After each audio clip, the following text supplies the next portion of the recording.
साथियों, मुझे अभी कुछ देर पहले एक सूचना प्राप्त हुई है। अंतर्राष्ट्रीय दशहरा उत्सव, जिसका एक लंबे समय तक अध्यक्ष का दायित्व संभालने का जिम्मा मुझे मिला है, और आज ही एक जानकारी यह प्राप्त हुई है कि सुखविंदर सिंह सुक्खू की व्यवस्था परिवर्तन की सरकार हर जगह पर अपने मित्रों को फायदा पहुंचाने की ताक में रहती है। जब भी दशहरा उत्सव में विभिन्न प्रकार की गतिविधियां होती हैं, यहां पर रेस्टोरेंट्स चलते हैं, दुकानें होती हैं, रेहड़ी फड़ी मार्केट होती है, ऐसे विभिन्न प्रकार के कार्यक्रम होते हैं। और जब भी जो स्टॉल इत्यादि दिए जाते हैं, इनकी ओपन ऑक्शन होती है, और उस ऑक्शन में जो भी लोएस्ट बोलीदाता आता है तो उसको एक कंडीशन लगाई जाती है कि 24 घंटे के भीतर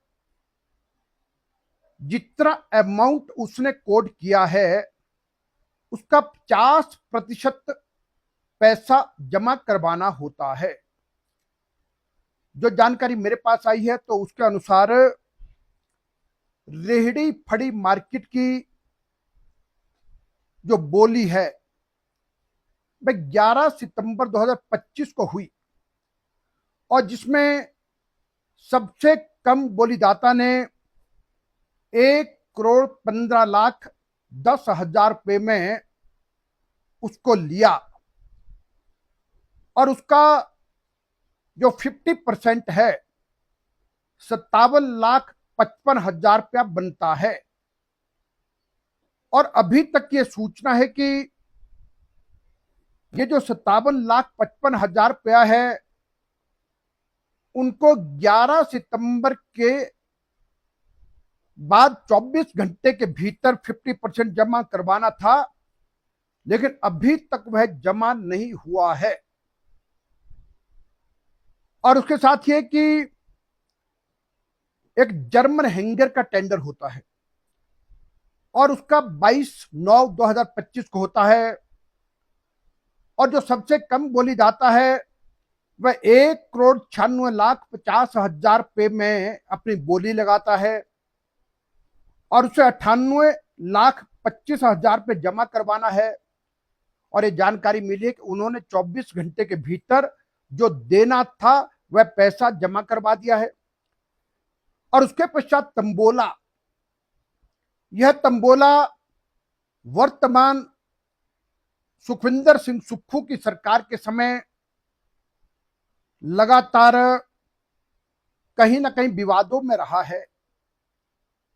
2023 के दशहरे में केवल मात्र 57 लाख रुपए में तंबोला दिया गया, और जब 2024 का दशहरा आया तो यही तंबोला लगभग 2,13,00,000 रुपए में गया। और यह तंबोला का जो पैसा आता है, यह पैसा कुल्लू जिला की रेड क्रॉस सोसाइटी को जाता है। अब 2023 और 24 में कितना अंतर है? एक ही वर्ष में जहां आपने 57 लाख में दिया और उसके एक साल के बाद 2,63,00,000 में, यानी जो रेड क्रॉस सोसाइटी को जो पैसा मिलना था, यह डिफरेंस कौन पूरा करेगा? यहां भी कोई ना कोई घालमेल नजर आता है। और इस वर्ष जो तंबोला के बारे में जो बोली हुई है वह 24/9/2025 को हुई है, और यह 2,63,50,000 रुपए में सबसे कम बोलीदाता ने बोली है। और उस बोलीदाता को 24 घंटे के भीतर 1,31,75,000 रुपया जमा करवाना था, लेकिन अब भी इस समय तक भी उस बोलीदाता ने या 1,31,73,000 रुपये जमा नहीं करवाया है। दोस्तों, मुझे तो यही कहना है कि आखिरकार ये सब है क्या।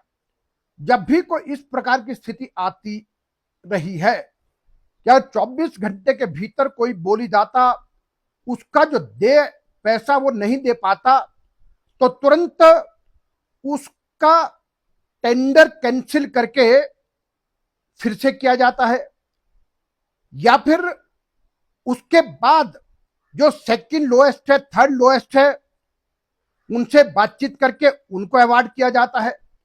लेकिन अब 11 तारीख 11 सितंबर 24 सितंबर को हुई बोलियां, और जिनका करोड़ों रुपया अभी तक उक्त बोलीदाताओं ने नहीं दिया है, तो दशहरा समिति ने अब तक कोई कार्रवाई क्यों नहीं की।